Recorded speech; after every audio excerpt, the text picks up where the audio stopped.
नमस्कार दोस्तों, स्वागत है आपका अक्षर गंगा चैनल में। और मैं हूं उमेश आचार्य। आपको इस चैनल के माध्यम से हिंदी और संस्कृत से संबंधित बहुत सारी जानकारी मिलती रहती है। आज हम आपके समक्ष यूपी बोर्ड कक्षा 10 में सूरदास जी महानतम कवियों में से जो एक हैं, उनका एक पाठ है पद नाम से। और वो पद नाम से पाठ है, इससे पहले आपने वो एक वीडियो देखा होगा, और यदि नहीं देखा तो हमारे चैनल पे जा कर के और उसको लिंक करें। तो आपको ज़रूर वो डिस्क्रिप्शन बॉक्स में जा कर के लिंक करें तो आपको वो मिल जाएगी उसकी लिंक, और आप उसको देख सकते हैं। आइए आज हम आपको बताते हैं सूरदास जी जो भक्त काल के एक श्रेष्ठतम कवियों में से हैं, वात्सल्य के सम्राट कहे जाते हैं। उन्होंने सूर सागर में बहुत सारे मुक्तक लिखे हैं। वैसे तो 1 लाख से अधिक उसमें मुक्तक हैं, किंतु कुछ मुक्तक जो आपके पाठ्यक्रम की दृष्टि से बहुत आवश्यक हैं, उनको इसमें रखा गया है। और ये जो मुक्तक मैं आज आपको बताने जा रहा हूँ वो बहुत महत्वपूर्ण है। इसका कारण ये है कि उस समय 2 धाराएं चल रही थी भक्ति काल में। वो 2 धाराएं कौन कौन सी थी? एक तो निर्गुण की थी और एक सगुण की थी। स्वाभाविक सी बात है कि अपने आराध्य की श्रेष्ठता को सिद्ध करने के लिए अपने कवियों ने भी अपने ढंग से वो बात कही है और प्रमाणित भी किया है। तो देखें इस मुक्तक में क्या क्या बातें कही गई हैं, आइए जानते हैं। पहले आइए हम आपको इसको पढ़ करके बताते हैं कैसे इस पद को गाया जाए। वैसे तो पद कई ढंग से गाया जा सकता है, आपकी जो लय हो, लेकिन मैं आपको सामान्य ढंग से गा करके बताता हूँ। आप इसको गाएंगे तो निश्चित रूप से आपको उसका भाव भी समझ में आने लगेगा। अविगत गति कछु कहत न आवे, जो गूंगे मीठे फल को रस अंतर्गत ही भावे। परम स्वाद सब ही सुनिरंतर, अमित तोष उपजावे। मन वाणी को अगम अगोचर, सो जानई जो पावे। रूप रेख गुण जाति जुगति बिनु, निरालंब कित धावे। सब विधि अगम विचार ही ताते, सूर सगुन पद गावे। अविगत गति कछु कहत न आवे। थोड़ा सा इसमें आपको बता दूं, एक यहाँ पर तीसरी लाइन में थोड़ा सा प्रिंटिंग मिस्टेक है, जहाँ दोष लिखा है, इसको आप तोष पढ़ सकते हैं। तो ये जो आपको पढ़ना है, यहाँ पर हम आपको बताएंगे अमित तोष है, अमित दोष नहीं है। ये थोड़ा सा लिखने में थोड़ी त्रुटि हो गई है, इसको थोड़ा समझ लेंगे तो हम इसको ठीक कर देंगे, आपको बता देंगे। तो यहाँ पर जो सूरदास जी ने कहना चाहा है, अविगत की गति, बीच में योजक चिन्ह भी है, तो आप कह सकते हैं अविगत की गति का मतलब क्या हुआ। तो आप ये जो अविगत शब्द है, आप देख रहे होंगे कि अगर आप इसको देखेंगे कि अविगत मतलब ये होता है, ये यहाँ से देखेंगे, मैं वापस जाता हूँ और इसके ये अविगत शब्द दिया हुआ है। अविगत का तात्पर्य यहाँ पर लिया है जो निराकार है, जिसके बारे में हमको जान नहीं पाते, हमको पता ही नहीं है, अविगत है। और अगर जानकारी है तब तो वो अविगत नहीं हुआ। तो अविगत की जो गति है उसकी अवस्था है, गति माने अवस्था। तो निराकार ईश्वर, निर्गुण ईश्वर, उसकी अवस्था कछु कहत न आवे। कछु का तात्पर्य कुछ से है, ब्रज भाषा का शब्द है। आप जानते हैं सूरदास जी ब्रज भाषा के कवि हैं और उन्होंने ब्रज भाषा में आवय, कछु ये शब्द ब्रज भाषा में बोले जाते हैं। तो इसलिए कछु कहत ना होय, यानी निराकार ब्रह्म की अवस्था का वर्णन कुछ सही से किया नहीं जा सकता है, कुछ भी नहीं कह सकते आप। अब सही से अगर आप लगाते तो आप हम कछु कहत ना होय, कुछ भी नहीं कह सकते। यहाँ तो बात कह दी, कुछ कह नहीं सकते, अर्थात आप उसके बारे में कुछ भी बता नहीं सकते, वर्णन नहीं कर सकते। पहली पंक्ति में ये आप कह सकते हैं। अब उन्होंने उदाहरण दिया, देखिए भाई समझाते हैं किसी एग्जाम्पल दे करके, दृष्टांत अलंकार जैसे होता है ना, तो दृष्टांत अलंकार की विशेषता होती है कोई उदाहरण दे करके, कोई एग्जाम्पल दे करके समझाते हैं किसी को, तो वो बात आसानी से समझ में आ जाती है। तो क्या कहते हैं सूरदास जी, ज्यों गूंगे मीठे फल को रस, ज्यों माने जैसे, ज्यों जैसे गूंगा व्यक्ति होता है जो बोलता नहीं है, बोल नहीं पाता, उसे गूंगा कहते हैं। मीठे फल को रस, कोई फल खाए जो मीठा हो बहुत, तो उसका जो रस है वो अंतर्गत। अब यहाँ पर दूसरा जो आप देख रहे हैं ये अंतर्गत, अंतर्गत का अर्थ क्या लेते हैं, अंतर्गत माने हृदय, अंदर, मन में, तो अंतर्गत ही भाव, उसको अंदर ही अंदर बड़ा अच्छा लगता है। अब कोई फल खाएगा तो अच्छा लगेगा, लेकिन गूंगा व्यक्ति खाएगा और सामान्य जो बोलने वाला व्यक्ति, दोनों को खाएगा तो समझ में तो एक जैसा ही आएगा, लेकिन एक फर्क हो जाएगा, एक अंतर आ जाएगा।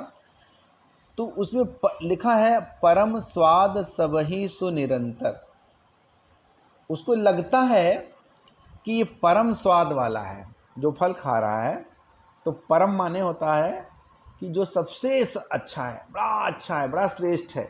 तो कोई कोई चीज़ होती है आप कभी कभी बता नहीं पाते, ऐसी स्थिति आ जाती है, लेकिन लगता हाँ ये बड़ा टेस्ट इसका अच्छा, कुछ ऐसा, अब कुछ ऐसा है, कुछ बता देते हैं तब तो ठीक बात है, नहीं तो कभी कभी हो सकता है कुछ लग रहा है ऐसा, लेकिन समझ में नहीं आ रहा कैसा है। परम स्वाद सबही सुनिरंतर, सबसे ज़्यादा सबही सुनिरंतर। तो अब निरंतर अमित तोष उपजावे, आगे लिखा है कि सबसे श्रेष्ठ स्वाद है, सबसे अच्छा स्वाद है, सबसे अच्छा लगने वाला ये फल है।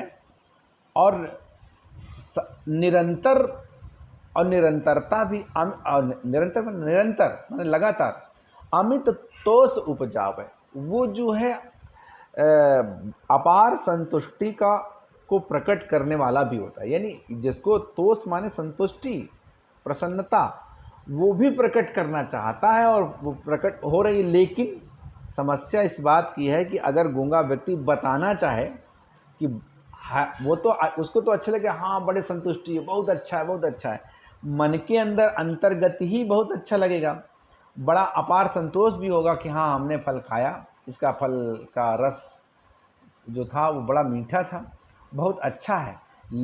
लेकिन इसके साथ ही इसका जो ड्रॉबैक कह सकते हैं आप, नहीं तो इसका आप अलग अर्थ जब आप करेंगे तो क्या लगेगा कि भाई कोई चीज़ हम बता ही नहीं सकते, तो अगर कोई बता नहीं सकते तो हमारे वो सी चीज़ें जानने से हमको कैसा लग रहा है, उससे क्या लाभ है।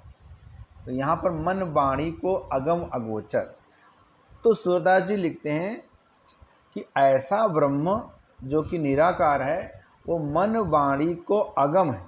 तो देखिए अगम का तात्पर्य है जहाँ पे पहुँचना कठिन है, अगोचर का तात्पर्य है जिसको देखना मुश्किल है। तो मन पहुँच नहीं सकता, वाणी उसका वर्णन नहीं कर सकती, इसको मन और वाणी इसका उससे परे है, अगम है, उस वहाँ तक जा ही नहीं सकती। न मन पहुँच सकता है और न वाणी पहुँच सकती है, तो न दिखाई दे सकता, अगोचर भी है।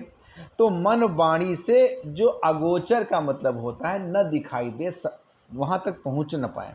तो मन वाणी से जो परे है, मन वाणी से जो दूर है, तो अब ऐसा ब्रह्म अगर है, ऐसा ईश्वर है, तो सो जाने जो पावे। तो सूरदास जी कहते हैं कि वही व्यक्ति जान सकता है जिसने उसको पा लिया है। अगर जिसने पाया नहीं वो कैसे जानेगा कि ये ईश्वर ऐसा है, इसका ये है, इसका ये, कोई वर्णन वो कर ही नहीं सकता। आगे और भी लिखते हैं कि रूप, कैसा रूप है उसका, काला है, गोरा है, कैसा है, किस आकृति का है। रेख मैंने बताया चौकोर है, तिरछा है, कैसे खड़े होते हैं, कैसे चलते हैं, कुछ मतलब उसकी कोई आकृति नहीं है। और गुण तो किस गुण का है, तमोगुण का है, सत्वगुण का है, रजोगुण का है, क्योंकि 3 प्रकार की सृष्टि होती है। तो उसमें से किस गुण का है, उसको अच्छा क्या लगता है, कौन से गुण का अभिलाषी है वो।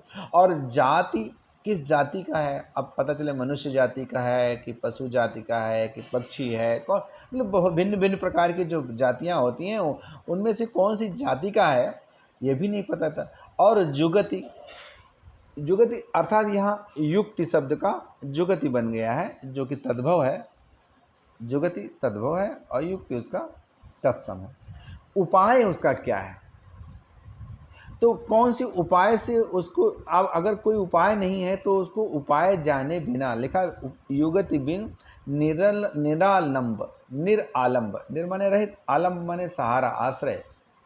तो बिना आश्रय के या बिना किसी माध्यम के कित धावे, धावे माने दौड़े, कहाँ आदमी दौड़ा दौड़ा घूमे, भगवान को खोजे कि लाओ वहाँ मिलेंगे, ऐसे ऐसे होंगे, इस तरह के रूप होंगे।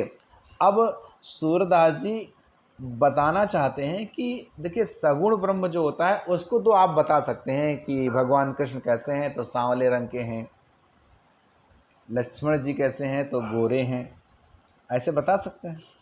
और इस तरह के हैं, ऐसे हैं रजोगुणी हैं कि सत्वगुणी हैं, मनुष्य जात के हैं कि पशु जात के हैं।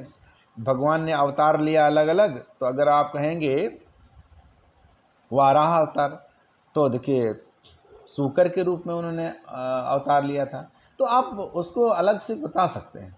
लेकिन अगर निराकार ईश्वर है तो उसको आप बता नहीं सकते, दौड़ते चाहे जितना घूमे उसको पा नहीं सकते।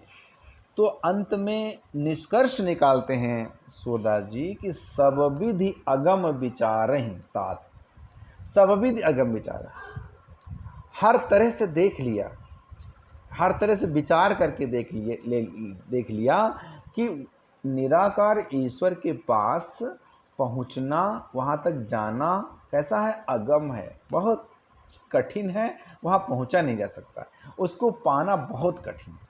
ताते, तो इस निष्कर्ष निकालते, इसीलिए, ताते माने, ताते का तात्पर्य वहाँ इसलिए क्या आया, का सब विधि अगम विचारें, सब सारा निष्कर्ष निकालने के पश्चात इस निष्कर्ष पर पहुँचे हैं सूरदास जी, ताते सुर सगुण पद गावे, इसलिए सगुण ईश्वर की आराधना करते हैं, उनके पद गाते हैं, क्योंकि ये आसान है और निराकार ईश्वर कठिन है। तो दोनों चीज़ों में जब हम अंतर करके देखते हैं तो सूरदास जी ये बनाना चाहते हैं कि देखो निराकार ईश्वर की भक्ति करना, उपासना करना बड़ा कठिन है, और ईश्वर जो सगुण है, साकार है, साकार ब्रह्म है, उसको आप बहुत आसानी से आप पा सकते हैं, आसानी से जा सकते हैं। तो जो मार्ग आसान है, सरल है, उसकी तरफ क्यों न जाएं, इसलिए भगवान श्री कृष्ण की वो भक्ति करते हैं, उनके पद गाते हैं। तो आइए इस पद की व्याख्या आपको समझ में आई होगी, और इससे संबंधित आप कमेंट्स आप ज़रूर आप कमेंट बॉक्स में जा कर के आप कर सकते हैं।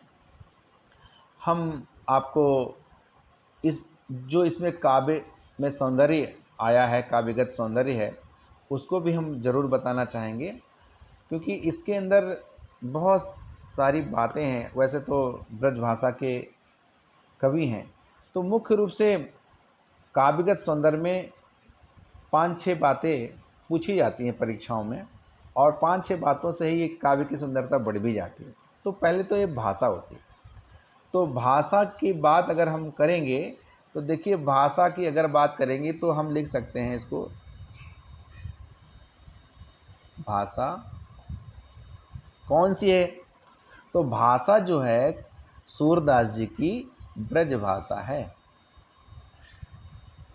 ये ब्रज भाषा है। अब ब्रज भाषा में तो लिखते ही हैं, तो दूसरा एक आता है कि अगर उसकी शैली कौन सी उन्होंने अपनाई है, तो पूरा का पूरा सूर सागर मुक्तक शैली में लिखा गया है। आप जानते हैं कि दो शैली होती हैं, मुक्तक और प्रबंध। तो ये जो मुक्तक और प्रबंध की शैली है, इसमें मुक्तक शैली में लिखा है। और इसके साथ साथ आप देख रहे हैं कि अगर रस की दृष्टि से देखेंगे तो अब ईश्वर की आराधना कर रहे हैं, भगवान की पूजा की है, आराधना की है, उपासना की है, उसका जो सगुण भक्ति को समझाया है, तो स्वाभाविक सी बात है भक्ति रस होगा। तो रस कौन सा हो इसमें लिखेंगे, आप लिख सकते हैं रस भक्ति रस। और जब भक्ति रस होता है ना, तो उसके साथ शांत अपने आप जुड़ जाता है, क्योंकि भक्ति शांत भाव में ही की जा सकती है। भक्ति से है और शांत रस, शांत। अब आप देखिए, इस भाषा शैली रस के जानने के बाद अब आप हम जानेंगे इसमें छंद कौन सा है। छंद है पूरा का पूरा सूरसागर ये पद में ही लिखा गया है, तो इसलिए पद ऊपर लिखा भी है, इसको छंद लिख सकते हैं आप। और उसके पश्चात आप देखेंगे अब अलंकारों की बात आती है, तो जो अलंकार की बात देखेंगे तो सबसे पहले दिखा है अविगत गद्य कछ कहत नाम है, और उसके बाद दूसरे लाइन से उन्होंने बताया है, उदाहरण दिए हैं। तो आप इसमें अलंकार की दृष्टि से लिख सकते हैं दृष्टांत अलंकार। कौन सा? दृष्टांत। कोई भी एग्जाम्पल देते हैं तो दृष्टांत अलंकार हो जाता है, तो दृष्टांत अलंकार यहाँ पर आई बात। अब अलंकार के बाद एक बात और पूछी जाती है, शब्द शक्ति कौन सी है? तो शब्द शक्ति की बात जब हम करते हैं तो शब्द शक्ति में 3 शब्द शक्तियाँ होती हैं, आपको जानकारी होगी, नहीं तो जान लीजिए। अभिधा, लक्षणा और व्यंजना। तो इसमें जो अभिधेयार्थ है वो ज़्यादा है, लेकिन अभिधेयार्थ के साथ साथ जो अभिधा शक्ति काम करती है, लेकिन लक्षणा भी है। क्यों? क्योंकि परमात्मा को जानना आसान नहीं है, इसलिए हम क्या लिखेंगे इसमें, अभिधा और लक्षणा दोनों। तो शब्द शक्ति, अभिधा और लक्षणा। अब इसके बाद आप देखेंगे इसमें कौन सा गुण प्रकट होता है। तो अगर शांत रस है, करुण रस है, तो प्रायः गुण की दृष्टि से आप देखते हैं गुण जो है प्रसाद गुण हो जाता है, क्योंकि भक्ति की है। पहला भी पद आपने पढ़ा होगा, तो प्रसाद गुण में लिखा। तो इस तरह से आप भाषा, शैली, रस, छंद, अलंकार, शब्द शक्ति, गुण, इसको जान सकते हैं। अब जब आप पढ़ लेते हैं और इसके काव्यगत सौंदर्य को समझ लेते हैं, तो निश्चित रूप से आप इनसे बनने वाले जो प्रश्न हैं उनको भी आप ज़रूर कर लेंगे। यदि कोई वीडियो में आपको प्रॉब्लम आती है तो आप कमेंट्स में बॉक्स में जा कर के आप ज़रूर लिखें, हम उसमें निरंतर सुधार करते रहेंगे। आपकी जो आवश्यकता होगी उसके अनुरूप हम आपको वीडियो ज़रूर प्रोवाइड कराएंगे। और आज बस इतना ही, तब तक के लिए नमस्कार।